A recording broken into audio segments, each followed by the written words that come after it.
everyone, welcome back to Storybaggers. Today we will be reading chapter 18. On with the story. The three young bats had been flying in silence for about quarter of an hour.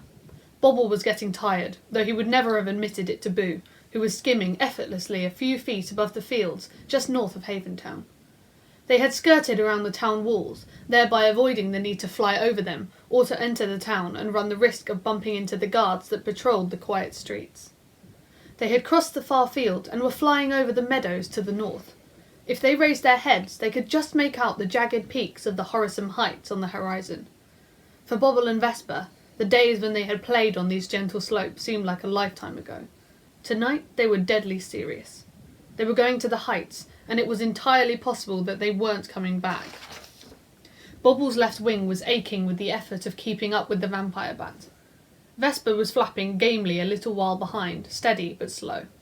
None of them spotted the sparkle that was tailing Vesper. It was very small, and had tucked itself in right behind him when they had passed Haventown. And, just as they hadn't spotted its arrival, none of them noticed the moment that it disappeared. "Hold on, Bobble. Can we stop for a bit? I need a breather." Bobble looked back at his friend, secretly relieved. "Sure. Let's head for that fence over there. Come on, Boo."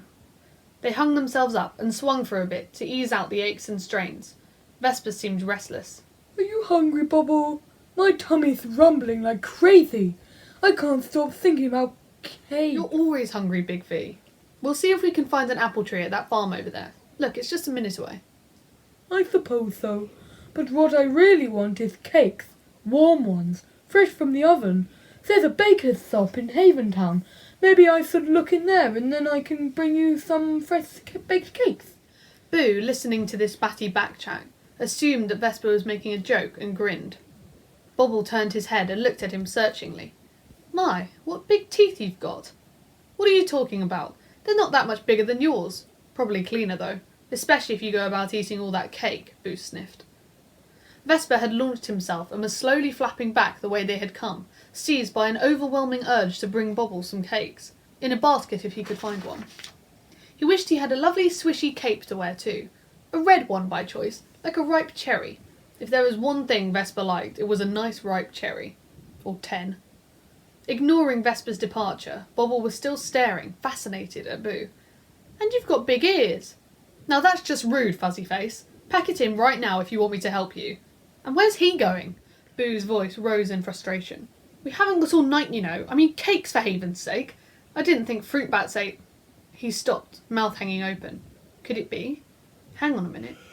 "Oh no. Bobble, shake it off. Can't you feel what's happening? And your eyes are ever so big.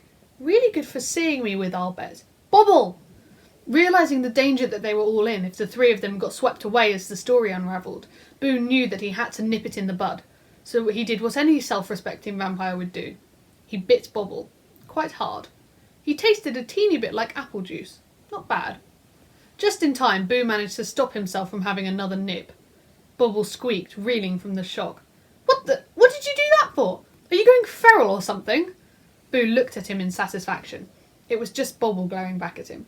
A very cross Bobble, but Bobble nonetheless. He had broken out of the story. "Sorry, but I had no choice. You were becoming part of the story.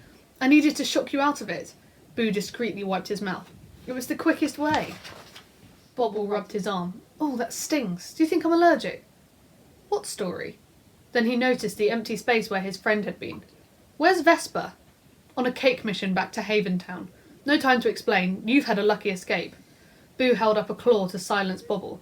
"We haven't got much darkness left. We've got to keep going or we'll never reach the heights before dawn. We'll have to leave Vesper behind."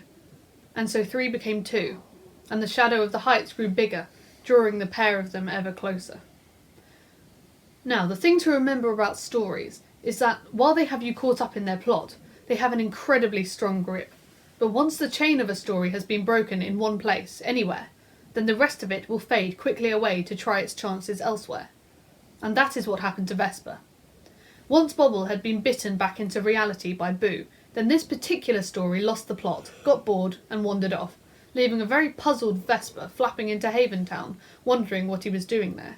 He knew he was peckish, but he couldn't remember what it was that he'd been so determined to do only a moment ago. Something about capes? or was it cakes? And that is when he bumped into Bobble's mum. Vesper, what in Haven are you doing here? Do your parents know that you're out here on your own? I thought that you and Bobble were hanging out together this evening. So did I. I'm not exactly sure, Mrs. Mallenby, but I think Bobble was flying in the meadow. Bobble's mum's eyebrows hoisted themselves into her hairline. Have you had a bang on the head, Vesper?